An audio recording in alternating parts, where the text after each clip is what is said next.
एडा सूर न दे मुखे प्यारा पेरी तुंजो आशिक आया पुराणो एडा सूर न दे मुखे प्यारा पेरी तुंजो आशिक आया पुराणो तोखा सिवा मुंजा सोना साईं मुल घर भी आ जण थाणो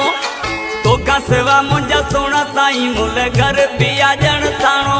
एडा सूर न दे मुखे प्यारा पेरी तुंजो आशिक आया पुराणो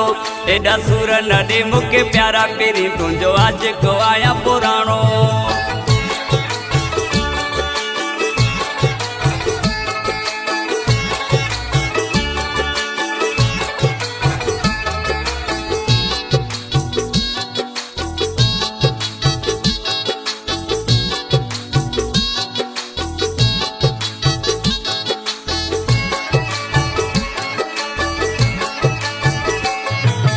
दोस्ती पंजी नंढ भेण जी आहे छो तो भला तू पिटाइण चाहीं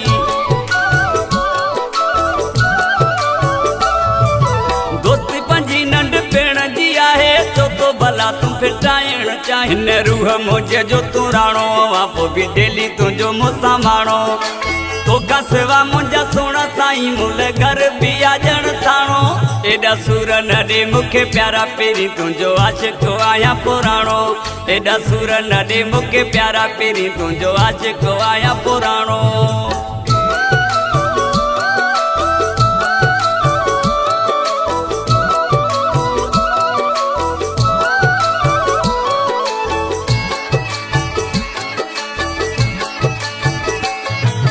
रब के मन मुंजा जानी जो तो करी मुंजी जर जवानी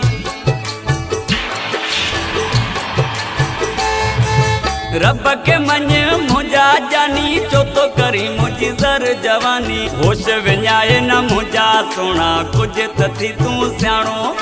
तोखा सिवा मुंजा सोना साईं मुल घर भी आ जण थाणो एडा सूर न दे मुखे प्यारा पेरी तुंजो आशिक आया पुराणो एडा सूर न दे मुखे प्यारा पेरी तुंजो आशिक आया पुराणो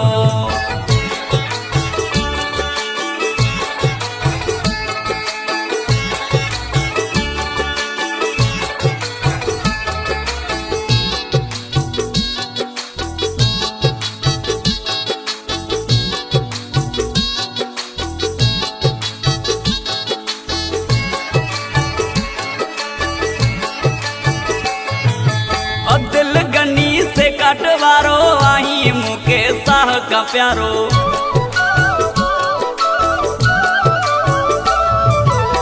दिल गनी से काटवारो आई मुके साह का प्यारो दिबाहू चवा थो खोसा तोखे मुंजी दिल के हण न धाड़ो तोखा सिवा मुंजा सोना साईं मुल घर भी आ जण थाणो एडा सूर न दे मुखे प्यारा पेरी तुंजो आशिक आया पुराणो एडा सूर न दे मुखे प्यारा पेरी तुंजो आशिक आया पुराणो तोखा सिवा मुंजा सोना साईं मुल घर भी आ जण थाणो तोखा सिवा मुंजा सोना साईं मुल घर भी आ जण थाणो